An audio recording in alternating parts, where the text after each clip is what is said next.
Hello students, this is Ejaz Sir's Maths Academy and we are studying physics chapter number 2 and mechanical properties of fluid. So in this chapter we studied in the previous lecture about the pressure exerted by a liquid column. Let us first revise what we studied in the previous lecture and then we will move to another thing. See, the first thing we studied was the pressure exerted only by a liquid column. Suppose there is a liquid column, this is a liquid in a container, this is a liquid in a container, and the pressure exerted by this liquid at height h below the free surface of the liquid. This top surface where the air starts is called the free surface. This is the free surface of the liquid, and we are this much, we are at a depth, we are at a height here means depth. If this is the height of the liquid column below the inside the liquid, then at this point, at this height, at this depth, the pressure exerted only by the liquid column, pressure at, I will call it point Q, which is h, which is height, which is h, depth below the free surface of liquid,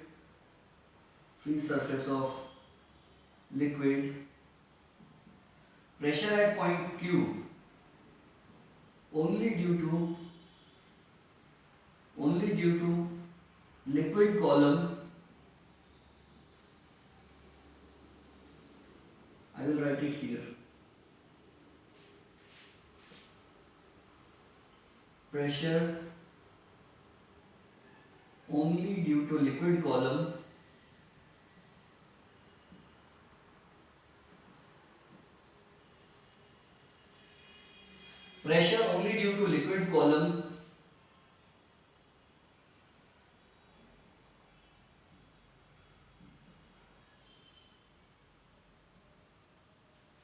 column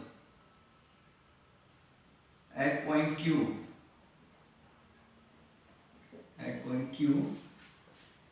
which is h depth below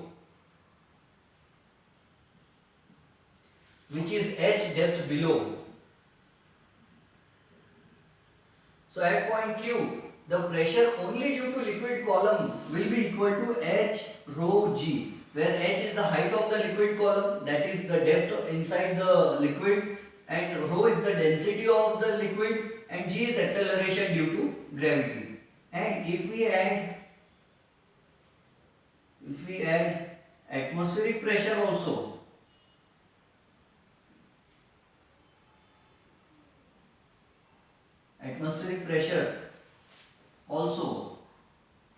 brackets में लिखेंगे which is due to atmospheric pressure क्यों है, which is due to air column above the liquid column. If we add atmospheric pressure also, then total absolute pressure, we know it is called absolute pressure will be equal to P naught plus H rho g, where P naught is equal to atmospheric pressure,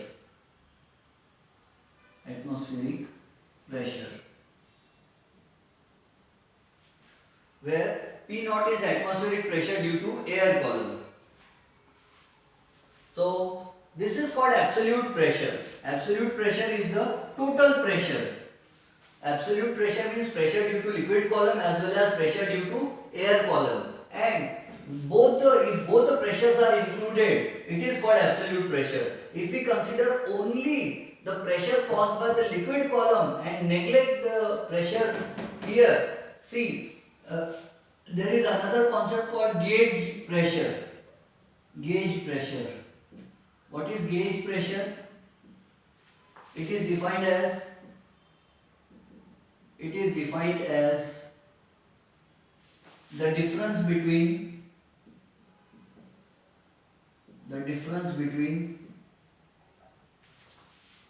absolute pressure and atmospheric pressure.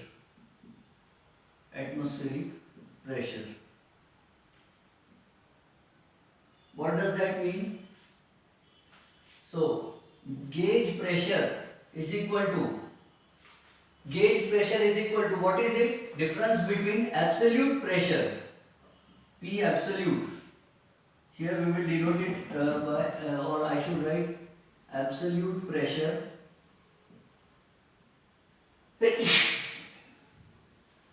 absolute pressure minus atmospheric pressure. Absolute pressure minus atmospheric pressure. I hope you are following the explanation. बीच में कहीं सपनों में नहीं खो जाना, बिल्कुल पूरा ध्यान इधर ही रहना चाहिए. लिक्विड का प्रेशर कितना है? H rho g. एटमॉस्फेयर का प्रेशर कितना है? P rho. P rho is the atmospheric pressure. So absolute pressure minus atmospheric pressure. What is absolute pressure? P naught plus H rho g minus what is atmospheric pressure? P naught. So this P naught will get cancelled and हमारे पास बचेगा क्या? H rho g. This is called gauge pressure. Gauge pressure is H rho g. Gauge pressure actually is the pressure only due to the liquid column, neglecting the air pressure. So absolute pressure means gauge pressure plus, if you want to calculate absolute pressure, you can say gauge pressure plus atmospheric pressure is equal to absolute pressure. Gauge pressure is pressure due to liquid column only. It is the difference between absolute pressure minus atmospheric pressure. Okay, so that's a very simple concept. Gauge pressure का मतलब होता है दोनों पूरा pressure निकाल लो, atmospheric plus liquid का pressure, उसमें से एटमॉस्फेयर को माइनस कर लो, बचा हुआ लिक्विड के अंदर जो प्रेशर है, only that pressure is gauge pressure. Okay, so that was the concept. अब हम पढ़ने जा रहे हैं आज का कॉन्सेप्ट, और आज का हमारा कॉन्सेप्ट है इंपॉर्टेंट कॉन्सेप्ट है, बहुत ध्यान देने लायक कॉन्सेप्ट है, बहुत खतरनाक चीज है लेकिन मजेदार है. उसका नाम है हाइड्रोस्टैटिक पैराडॉक्स. हाइड्रोस्टैटिक आपको मालूम है, if a liquid is at rest, if a liquid is not flowing, it is called hydrostatic. Hydro यानी वैसे वाटर होता है, बट हम हाइड्रो का मीनिंग लेंगे लिक्विड, एंड स्टैटिक यानी मोशनलेस, एक जगह है. इलेक्ट्रोस्टैटिक्स हमने लास्ट ईयर पढ़ चुके हैं, अभी 12th स्टैंडर्ड में और पढ़ेंगे इलेक्ट्रोस्टैटिक्स. सो स्टैटिक का मतलब होता है मोशनलेस. तो what is hydrostatic?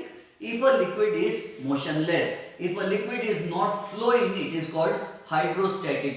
So study of liquid and rest is called hydrostatics. And what is a paradox? Paradox का मतलब क्या होता है? तो सबसे इंपॉर्टेंट बात तो ये है, पहली बात तो पैराडॉक्स का मीनिंग समझ में आना चाहिए. पैराडॉक्स इंग्लिश का एक फिगर ऑफ स्पीच है, और इंग्लिश के इस फिगर ऑफ स्पीच में पैराडॉक्स का मतलब क्या होता है? पैराडॉक्स का इंग्लिश में मतलब होता है पैराडॉक्स, ये है paradox. It is a figure of speech. It is a figure of speech in English. It is a figure of speech in English, which means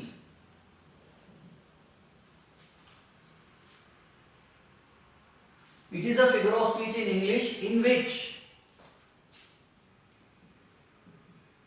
in which if we read something for the first time, if we read or see something for the first time, it appears to be illogical, but if we read or watch it carefully, we find that it is logically correct. It is logically correct and we were wrong.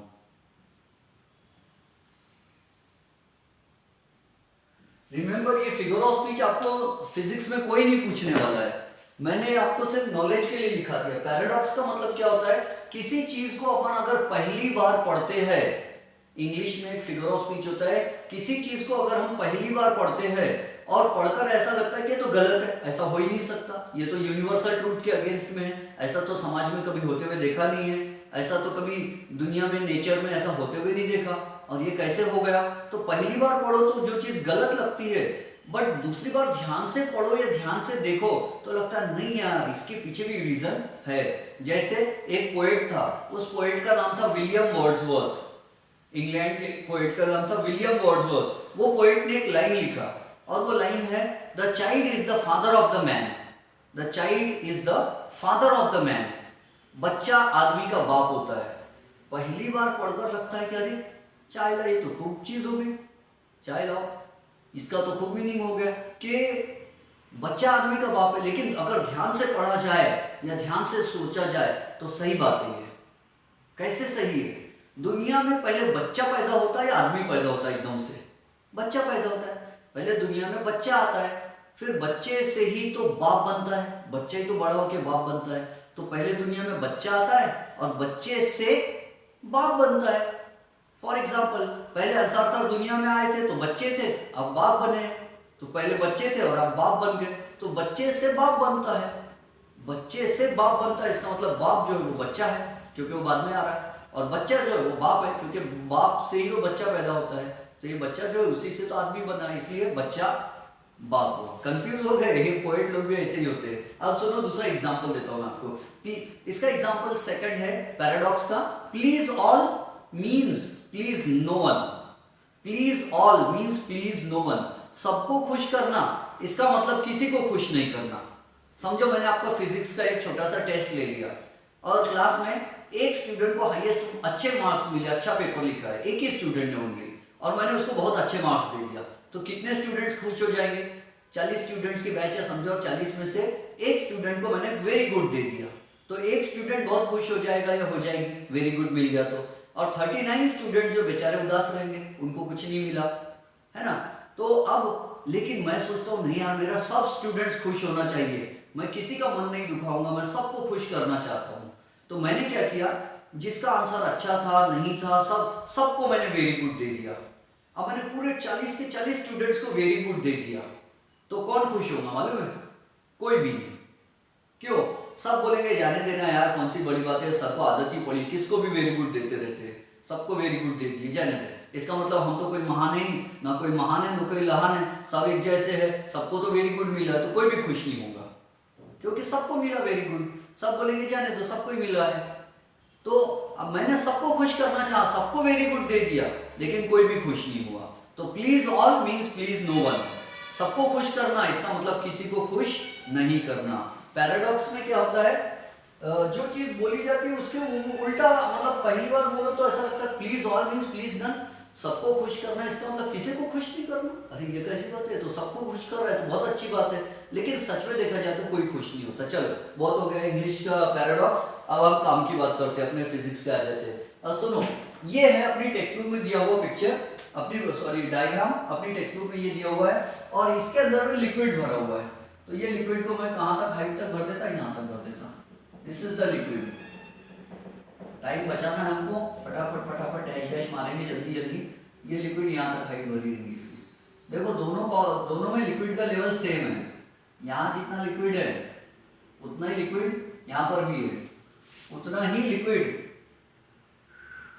इसमें भी, यहाँ मतलब इसमें भी नहीं, इतना ही height liquid का इसमें भी है, सब में लिक्विड का लेवल सेम है, लिक्विड का लेवल सब में सेम है।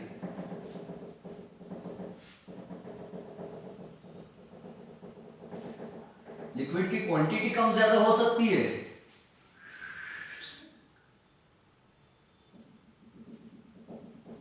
लिक्विड की क्वांटिटी कम ज्यादा हो सकती है। देखकर ही पता चल रहा है कि इसमें लिक्विड की क्वांटिटी कम है और इसमें लिक्विड की क्वांटिटी ज्यादा है। अब अगर मैं आपसे पूछूंगा कि यहाँ प्रेशर कितना, चलो उससे पहले काम करते। अब देखो इसको नाम दे दिया हमने ए बी सी डी, हमारी टेक्स्ट बुक में इनको नाम दिया है हाइड्रोस्टैटिक पैराडॉक्स। पैराडॉक्स का मतलब क्या होता है, जो चीज पहली बार देखने में गलत लगती है लेकिन फिर से ध्यान से देखो तो लगता है कि अरे नहीं यार बात में दम है, सही है ये, है ना। पहली बार देखे तो लगता है ये गलत है, ऐसा हो ही नहीं सकता, और बाद में लगे कि नहीं अच्छा अच्छा सही है, इसमें मेरी समझने की गलती हो गई थी। तो ऐसी चीज को बोलते हैं पैराडॉक्स। पहली बार गलत लगता है और दूसरी बार ध्यान से समझे तो सही लगता है। तो देखो क्या है, पहली बार अगर आप देखोगे, मैं इससे समझाता हूं आपको, इसका ज्यादा इजियर एग्जांपल बनेगा। ये मेरा एग्जांपल और ये अपनी टेक्स्ट बुक का एग्जांपल। तो पहले मैं मेरा एग्जांपल दे देता हूं, फिर बाद में हम टेक्स्ट बुक का एग्जांपल देखेंगे। देखो ये 3 बर्तन है, दीज आर द 3 यूटेंसिल्स। इनका बेस का जो एरिया है ये एरिया सबका सेम है। ये जो नीचे का एरिया है सर्क्यूलर एरिया, ये सबका सर्क्यूलर एरिया सेम है, ठीक है। लेट अस सपोज, हो सकता है मेरे बनाने में कोई कम ज्यादा दिख रहा होगा, but you have to imagine that this area pi r square of the bottom base, इसका बेस का एरिया, इसका बेस का एरिया और इसका भी बेस का एरिया, तीनों का बेस का एरिया सेम है। बात समझ में आ गई, तीनों का बेस का एरिया सेम है। And what is pressure? Pressure is defined as force per unit area. अब ये बताओ कि ये लिक्विड की हाइट देखो इसमें कहां तक है, तो लिक्विड की हाइट फुल लेवल तक भरी हुई है, इसमें लिक्विड यहां तक लेवल भरा है, इसमें भी लिक्विड का लेवल वही है सेम, इसमें भी लिक्विड का लेवल वही है सेम, ठीक है। तो सब में लिक्विड एक जैसा है, यहां भी लिक्विड है, रिमेंबर डोंट थिंक दैट यहां लिक्विड नहीं है करके, ऐसा मत सोचो, यहां भी लिक्विड है। पूरा ग्लास ये भरा हुआ है, टम्बलर पूरा ग्लास भरा हुआ है लिक्विड से, तो ये भी पूरा लिक्विड से भरा है, ये भी पूरा लिक्विड से भरा है, ये भी पूरा लिक्विड से भरा है, और तीनों की हाइट कैसी है? सेम है। तीनों की हाइट सेम है तो वाटर लेवल तीनों में कैसा है? सेम है। इसका एरिया ए है, इसका area A of cross section A, इसका भी area of cross section A, इसका भी area of cross section A. अब कौन सा लिक्विड नीचे बॉटम में एरिया पे प्रेशर ज्यादा डालेगा? किसका प्रेशर ज्यादा आना चाहिए? अगर ये बात मैं आपसे पहली बार पूछूंगा तो आप गलत आंसर दे देंगे, और फिर जब मैं समझाऊंगा तो बोलेंगे अच्छा हाँ सर अब समझ में आया। तो उसी को बोलते पैराडॉक्स। पहली बार देखकर कुछ गलत बोल देना और फिर समझ में आने के बाद बोलना अच्छा ऐसी बात है क्या, तो उसको उसी चीज को बोलते पैराडॉक्स। तो आप बताओ इसमें से बॉटम पे यहां पर प्रेशर देखकर बताओ। देखो इसमें लिक्विड ज्यादा है, इसमें लिक्विड कम, और सबसे कम लिक्विड इसमें है। वेट ऑफ द लिक्विड इसमें W है, इसमें जो लिक्विड है, इसमें जो लिक्विड है उसका वेट कितना है? W1। इसमें जो लिक्विड है उसका वेट कितना है? W2। इसमें जो लिक्विड है उसका वेट W3 है। तो सबसे कैसा बताऊं मैं आपको, ये W1 से ज्यादा वेट W2 है और W3 से भी ज्यादा वेट W2 है। सबसे ज्यादा वेट कौन से लिक्विड में भरा हुआ है, कौन से टम्बलर में भरा हुआ है? सेकंड वाले में। ये फर्स्ट है, this is second and this is third. So सबसे ज्यादा वेट किसका है? सबसे ज्यादा वेट लिक्विड का किसमें है? सेकंड वाले में। तो सबसे ज्यादा फोर्स नीचे कौन लगाना चाहिए? सेकंड वाला। तो pressure, and what is force per unit area? Pressure. तो सबसे ज्यादा फोर्स किसने लगाना चाहिए? सबसे भारी प्रेशर किस पर आना चाहिए? सेकंड पर। हमारा कॉमन लॉजिक, गौरानी अंकल आंटी किसी को एक आधे रास्ते को अपनी ट्यूशन के गार्ड अंकल को बुलाएंगे और बोलेंगे गार्ड अंकल देखो ये सीधा ग्लास है, ये फैला हुआ ग्लास है और ये छोटा ग्लास है, बताओ किसमें लिक्विड सबसे ज्यादा भरा हुआ है? अमाउंट ऑफ लिक्विड किसमें ज्यादा है? मास ऑफ लिक्विड किसमें ज्यादा है? तो अंकल बोलेंगे अरे बड़ी छोटी सी बात है, तो मामूली बात है, सेकंड वाले में सबसे ज्यादा वाटर भरा हुआ है, सेकंड वाले में सबसे ज्यादा मास है वाटर का, सेकंड वाले में क्वांटिटी सबसे ज्यादा है, अमाउंट ऑफ वाटर सेकंड वाले में सबसे ज्यादा है। तो बोलना अंकल ये जो इस पे प्रेशर लग रहा है, बोलना यहाँ पर ये जो बॉटम पे जो प्रेशर लग रहा है वो कौन से बर्तन पे सबसे ज्यादा प्रेशर लग रहा होगा? तो अंकल बोलेंगे सेकंड वाले पर। तो अंकल बोलना क्यों?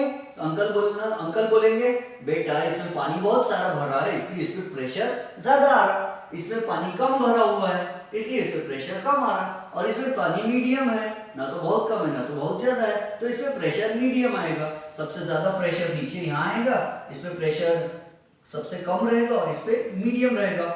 ऐसा वो अंकल का आंसर होगा। लेकिन हमको मालूम है कि pressure on 1 will be equal to pressure on 2 and that will be equal to pressure on 3, यानी P1 is equal to P2 is equal to P3 रहेगा। अब देखो ये पैराडॉक्स क्यों है, आपका भी लॉजिक ये बात को पहले एक्सेप्ट नहीं करेगा।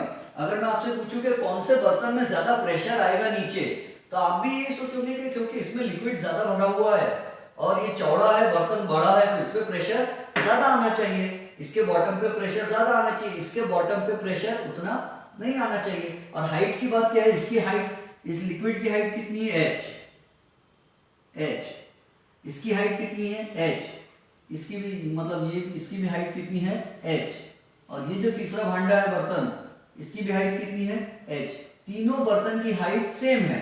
अब हाइट सेम है, हमारा फॉर्मूला क्या होता है, लिक्विड कॉलम का फॉर्मूला क्या बोलता है जो हमने पढ़े, लिक्विड कॉलम, कोई भी लिक्विड कॉलम का वेट, ये भी एक टाइप की लिक्विड कॉलम है, ये भी लिक्विड कॉलम है, फैली हुई कॉलम है, ये छोटी हुई कॉलम है, और लिक्विड कॉलम का फॉर्मूला क्या रहता है वेट का, pressure due to a liquid column, hydrostatic pressure is h rho g, ये हम डिराइव कर चुके हैं इससे पुराने लेक्चर में।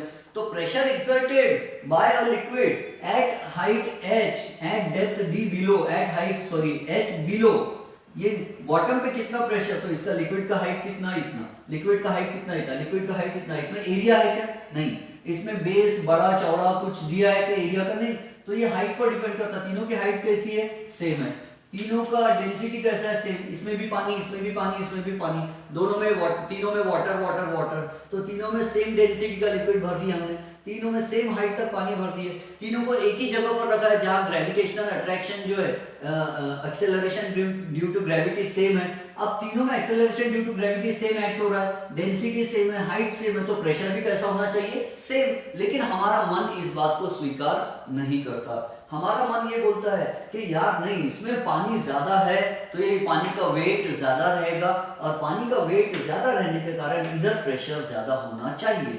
बात समझ गए इतना, चलो, इसी को बोलते हैं हाइड्रोस्टैटिक पैराडॉक्स। हमको लगता है कि यहाँ प्रेशर ज्यादा रहना चाहिए, इन तीनों के, इसके बॉटम, इसके बॉटम, इसके बॉटम में सबसे ज्यादा किसके बॉटम पे प्रेशर होना चाहिए, XYZ नाम दिया तो हटा लेता मैं, सीधे सीधे नाम रखते अपन, इसका प्रेशर P1 है, इसका प्रेशर P2, इसके और इसके बॉटम पे प्रेशर P3 आ रहा है, ये दो इक्वल है, तीनों के ऊपर प्रेशर सेम आ रहा है, हमारा लॉजिक के अगेंस्ट में। बात यहाँ तक क्लियर है। अब देखो इसमें भी अगर हम देखें, हमारी टेक्स्ट बुक क्या कहती है, इसमें भी अगर हम देखें तो हमको क्या लगता, यहाँ ये बहुत सारा पानी है, ये हम मान लो ये पानी से भरा है, और हाइट कैसी है, सबकी सेम है, ठीक है, हमको लगता है यार यहाँ पे बहुत सारा, ये कोन में बहुत सारा पानी भरा है, ये जो है हम आपके कोन, इसमें बहुत सारा पानी भरा है, तो इसमें बहुत सारा पानी है और ये एरिया मुंह छोटा है, तो यहाँ प्रेशर ज्यादा रहेगा, हमको ऐसे लगता है, इतना भारी पानी ये फैला हुआ इतना सारा, तो इसका प्रेशर ज्यादा रहेगा, और इसके प्रेशर के कारण ये पानी ऐसा आएगा प्रेशर से, और ये इसके कारण ये लेवल में इधर घुस जाएगा पानी,